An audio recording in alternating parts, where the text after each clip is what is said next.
좋은 아침입니다. 서차원 목사입니다. 오늘도 우리 신앙인들이 복음으로 연결된 신실한 관계의 길을 축복합니다. 오늘 우리가 함께 읽고 나눌 하나님의 말씀은 에베소서 6장 21절로 22절까지의 말씀입니다. 제가 받들어 읽겠습니다.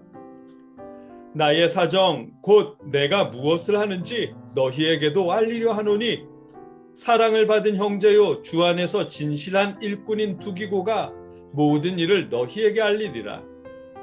우리 사정을 알리고 또 너희 마음을 위로하기 위하여 내가 특별히 그를 너희에게 보내었노라. 아멘. 어제 나눈 에베소서 본문은 복음을 담대히 전할 수 있도록 기도 부탁하는 내용이었습니다. 예수님을 구주로 영접한 사람들은 주인이나 총이나 왕이나 노예나 유대인이나 이방인이나 주님 안에서 한 몸, 한 지체이고 똑같은 대접을 받는 하나님의 자녀가 되었다는 복음을 담대히 전할 수 있도록 기도를 부탁했습니다. 복음은 차별 없이 모두에게 전해지는 복된 소식입니다. 지금의 형편이나 직업이 어떻든 주님을 영접하면 누구나 하나님의 자녀가 될 수 있다는 복음은 노예나 이방인들, 창녀나 세리에게는 복된 소식입니다. 하지만 스스로 거룩하다고 여기는 유대인들이나 높은 사람이라고 생각하는 주인들에게는 거부감이 드는 내용이기도 합니다.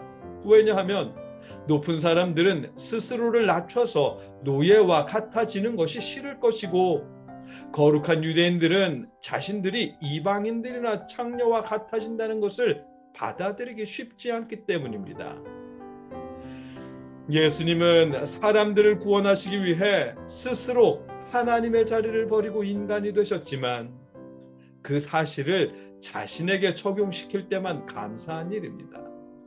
창녀나 노예나 이방인에게 적용시켜서 그들을 자신과 같은 위치에 서게 하는 것은 그다지 달갑지 않은 일입니다.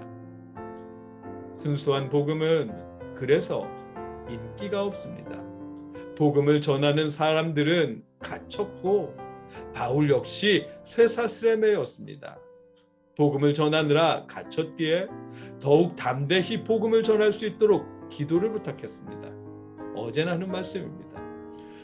오늘 본문에서는 인기 없는 복음이지만 복음을 받아들인 사람들이 복음으로 연결될 때 얼마나 신실한 관계가 될 수 있는지를 발견하게 됩니다. 오늘 본문 21절 말씀입니다. 나의 사정 곧 내가 무엇을 하는지 너희에게도 알리려 하노니 사랑을 받은 형제요 주 안에서 진실한 일꾼인 두기고가 모든 일을 너희에게 알리리라. 아멘. 바울은 두기고를 통해 자신의 소식을 알리겠다고 말합니다. 두기고의 직업이나 사회적 신분이 어떤 사람이었는지는 알 수 없습니다. 다만 신약의 여러 곳을 통해 두기고가 바울의 신실한 동역자였던 것은 알 수 있습니다. 사도행전 20장 4절에 보니까 바울을 해치려는 유대인들을 피해 바울이 아시아로 갈 때에 두기고도 함께 동역했습니다.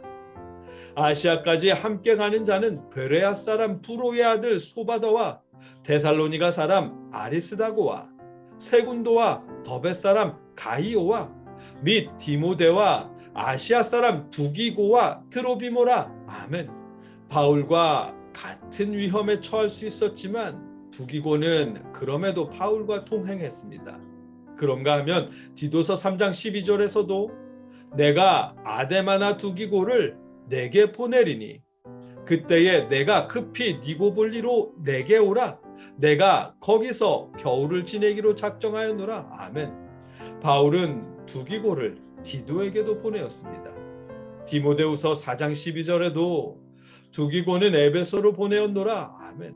바울은 두기고를 에베소에 보냈습니다. 이처럼 여러 차례 바울은 두기고를 파송했습니다. 오늘 본문에서도 바울은 자신의 사정과 자신이 갇혀있는 일로 의기소침한 에베소 교인들을 위로하기 위해 두기고를 보냈습니다. 22절입니다. 우리 사정을 알리고 또 너희 마음을 위로하기 위하여 내가 특별히 그를 너희에게 보내었노라. 아멘. 바울은 에베소 교인들을 위해 그들을 위로하기 위해 두기고를 선택해서 보냈습니다. 두기고는 바울의 소식을 전하고 에베소를 위로하기 위해 바울의 부탁으로 에베소를 향해 갔습니다. 지금처럼 교통이 편한 시대가 아니었습니다. 에베소서를 기록한 장소가 소아시아였다는 말도 있고 로마였다는 말도 있는데, 소아시아에서 두기고를 보냈다면 이 중에 안디옥이나 아달리아, 더베 이런 지역에서 보냈을 것입니다. 그곳에서 에베소까지 직선거리로 300km가 넘습니다. 에베소서를 로마에서 기록했다면 로마에서 두기고를 에베소로 보냈다는 이야기인데, 그 거리가 직선거리로 1300km가 넘습니다. 며칠이 걸릴지 모를 그 먼 거리를 바울의 부탁으로 바울의 소식과 위로의 말을 품고 두기고는 에베소까지 갔습니다. 바울이 자신의 소식과 위로를 전하기 위해 망설임 없이 파송할 수 있는 사랑을 받은 형제요 주 안에서 진실한 일꾼이 두기고였습니다. 두기고가 바울의 부탁으로 그 먼 거리를 갈 수 있는 이유는 두 사람 모두 복음에 헌신하는 사람들이고 복음으로 연결된 관계이기 때문입니다. 대중적으로는 인기가 없는 내용의 복음일지라도 복음을 진심으로 받아들인 사람에게 복음은 분명한 생명의 약속입니다.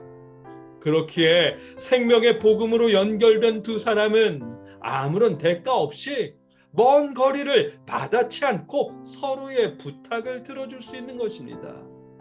복음으로 연결된 관계가 얼마나 신실한 관계인지를 보여주는 것입니다. 오늘 본문을 통해 발견할 수 있는 내용입니다. 우리나라 초대교회 때도 복음으로 연결된 관계들이 있었습니다. 일례로 조덕삼이라는 부호와 그의 집에서 마부로 일하던 사람을 들 수 있습니다. 조덕삼이라는 분은 복음을 받아들이고 자신의 과수원을 팔아 금산에 교회를 세웠습니다. 마부로 있던 이자익이라는 분을 공부시켜서 목사님으로 섬겼답니다. 주인이었던 사람이 자신의 말을 치던 마부를 섬겼답니다. 복음의 힘이고 복음으로 연결되었기에 가능한 일입니다. 이처럼 교회는 복음으로 연결되어 있어야 합니다. 신앙인들은 복음으로 연결되어 있어야 합니다. 차별 없이 누구에게나 그리스도 예수를 통해 하나님의 자녀가 될 수 있게 하시는 생명의 복음으로 교회와 성도가, 목사님과 성도들이 평안의 복음으로 연결되어 있어야 합니다. 그래야 교회가 주님을 향해 바르게 자랄 수 있는 것입니다. 여러분과 제가, 여러분의 교회가 오직 복음으로 연결된 관계일 수 있기를 주님의 이름으로 축복합니다. 함께 기도하겠습니다. 사랑의 아버지 하나님,